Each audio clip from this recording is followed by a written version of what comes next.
Okay, so we're still in the world of commodities, from rubber to petrol products and now to the Nigeria's oil and gas sector.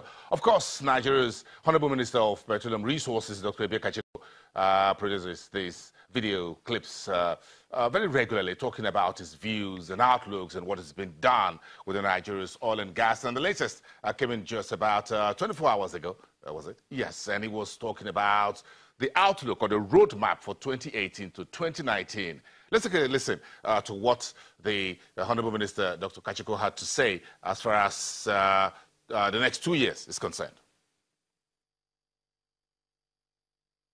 Welcome to this edition of our podcast. This edition, we're going to be looking ahead. What are the other things that we need to focus on as we begin to navigate towards 2018 and 2019, running towards the finish lines. And thank you for all the support you've given us over the last 2.5 years. Let me put this in context. Obviously, the President, His Excellency, President Muhammadu Buhari, launched the 7 big wins about 2 years ago and charged us on some of the deliverables that were contained in those 7 big wins. We've continued to work and tear at them. In 2015, we focused on delivering you some very specifics, 2015 to 2016. One was deliver zero fuel availability challenges. So what we basically made sure was that the issue of fuel scarcity, fuel queues disappeared. We've been able to continue that, and we're happy that the work that we delivered there and the policies that were enunciated there have worked very well. We thank NNPC for continuing that mainstream delivery along the lines of the policies that were set. We were able to exit the joint venture cash call system. We're still a few things to be ironed out there, but for the first time, multinationals began to have belief in their need to invest in this country. The amount of investments requests we're seeing from joint venture cash call members is today in excess of $14–15 billion, which are for purposes of projects like the Zaba, the Bonga extension programs, and all that. So multinationals are beginning to have confidence finally that this system is now working. So that is delivered. That we still have a few things to clean up, and we'll be there. We delivered an open NNPC. We basically opened up our books. We published. We tried to be as transparent as we can. A lot of work still needs to be done there, but for the first time, we've delivered an NPC that's never been the sort of an NPC that you knew before. So, again, that is working. But not just an NPC, we also deliver the same in all the other parastatals. Sometimes when we talk about this sector, we think it's only an NPC. There are 7 parastatals under us, all of who are doing absolutely wonderful work, trying to get us to finish line on policies and deliverables. So openness has been the key here.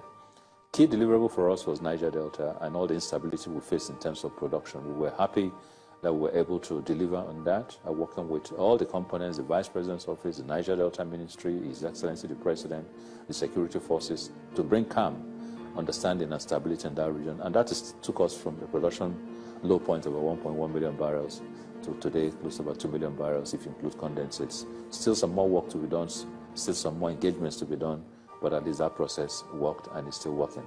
Now, as we get towards the end of this year, we're running to the finish line with battens. A few things still need to be delivered.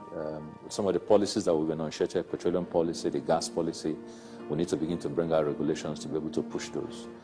We are going to be holding an industry reward in December, which is going to be a very big event for all players in the industry, to reward those who really have been exceptional in delivery this year. This includes low-cost operators, those who have brought some unique IT projects, those who have worked under very challenging conditions and delivered good barrels on the table, downstream players who have been able to reinvigorate their delivery yardsticks and infrastructure and set examples of speed and nameplate performance. This will be the first one ever done in this country, and we're going to make it as big as it can. But on the back of that, we're going to be launching what is my pet project, Pt.1, which is a project that recognizes a lot of smaller size, big size companies that are doing very unique things. We're going to select them, a couple of them, and see what we can do to help them get to the finish line. What difficulties are they having? What incentives do they need? How do they create work? How do they energize the sector? So Project 100 is very close to my heart, and we're going to be launching it during that project. Now, we're going to be rolling out our fiscal policies, which are now waiting for FEC approval. Those fiscal policies will expand income in the short term over $2 billion a year to the federal government, but on the longer term over $9 billion a year. So very major movements on those. And obviously, in the back of that, we're working with the Assembly to then transmit that into legislative provisions. We're going to continue to deepen the Niger Delta engagements. Next week, I'm going to begin an engagement going back again through those terrains, working with the governors, the stakeholders, the oil companies, to put a seed to some of the promises that we made and see how we can develop MOUs that all of us can work with. And that way, there's a faith in what the Vice President delivered during his speeches. We're going to continue to sustain and improve production as we go towards the end of the year. 2 million barrels, but that's not our target. We'd like to hit the target of our 2.2, 2.3, whatever it is, subject to OPEC constraints. So we're going to be working to finish up all the infrastructure repairs that are essential to deliver those. Now, then to a big picture of 2018 and early 2019. What are the key things we're going to focus on? First is refineries. I've talked about it so often, I'm almost repeating myself. It is important that we get those refineries working. We must stop importation of petroleum products in 2019. And we're happy that Dangote is working very hard and bringing back his deadline for delivery on some of his own projects. If we can do this and save the country over 30% of FX application on importing petroleum products, we would have done this country a world of good. So we're working feverishly at that. Gas Flare Commercialization, we've launched it, it's taking off.